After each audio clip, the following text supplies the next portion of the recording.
Welcome back to the Alex Jones Show. I'm David Knight filling in for Alex, but Alex is going to be joining us at the midpoint of the show. He's going to be joining us at about 12:30 Central Time, and he's going to be talking about the major sea change that we've seen happen in just the last week.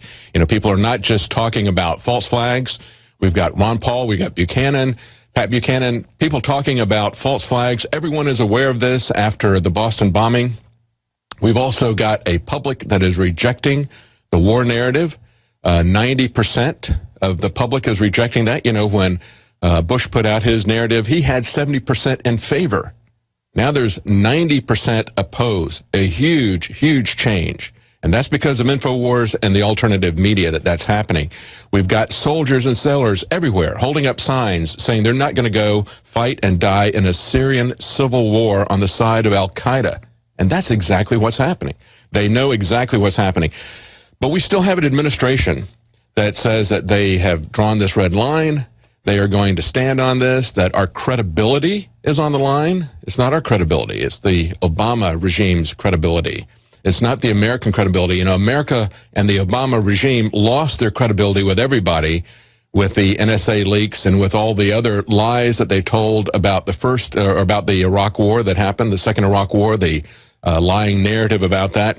And just before the break, we had Rand Paul was on Meet the Press yesterday with David Gregory, and you heard the questions that David Gregory just asked him. Basically, David Gregory was essentially being a sycophant for the Obama administration, towing this line that, well, we have to do something now because the red line's been drawn, and saying what Peter King has said, oh, this diminishes the presidency. Well, let's hope so, because the presidency has started acting like a dictatorship. In Libya as well as in Syria, he's assuming that he can just go in and invade countries just like he goes and kills individuals in foreign countries with his drone strikes, kills American citizens without due process with his drone strikes. Let's continue with this reply from Rand Paul, because he really pushes back against this ridiculous idea that because Obama drew a red line, now the credibility of the United States is at stake. I think the line in the sand should be that America gets involved when American interests are threatened. I don't see American interests involved on either side of this Syrian war. I see Assad, who has protected Christians for a number of decades, and then I see the Islamic rebels on the other side who have been attacking Christians. I see al-Qaeda on one side, the side we would go in to support, and I see it to be murky, and I don't see a clear-cut American interest. Excellent point. You know, you don't draw a red line in the sand and then say if you cross that, we're going to go to war for you. Now, they're trying to make this a humanitarian mission, right? They're always trying to say that we're going to rescue somebody. How is launching cruise missiles into a country going to save it? It's just going to kill more people. And the people understand that. There's been a massive exodus of refugees out of Syria. They know what's going to happen.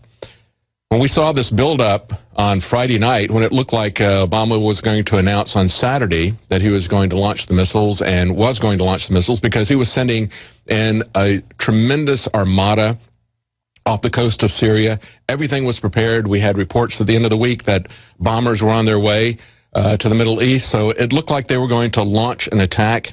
And CNN was part of that. CNN was building that up. CNN was running this narrative talking about how Obama was tired of war, but he had to do this for humanitarian reasons. Then they started talking about how they were going to do surgical strikes. They started talking about how accurate the bombs were. Give me a break. I mean, look at the drone strikes that Obama is doing all the time. Are those surgical? Are those accurate? Yeah, he killed some more people this weekend. He killed 6 in Yemen. I think that was on Friday. Then on Saturday, he killed another 4 in Pakistan, he says. We don't know how many other people were killed, how many other innocent bystanders were killed. You know, this has gone into the thousands. Lindsey Graham was bragging about how it was over 4,000 people that the United States had killed with drone strikes. And, of course, there was the famous drone strike against an American who did not have due process, and that's the problem. Just as we pointed out before in the last segment, when you have people like Peter King, people like Mike Rogers who are pushing for the police state, pushing for the surveillance state, and pushing for war, do you think that they're going to be concerned when that same kind of activity comes back to America? If they don't see these other people as human beings in other countries, if they can kill them with impunity, they think, they're going to do that here as well.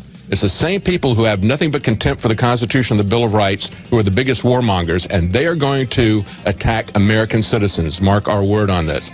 We're going to be right back right after the break.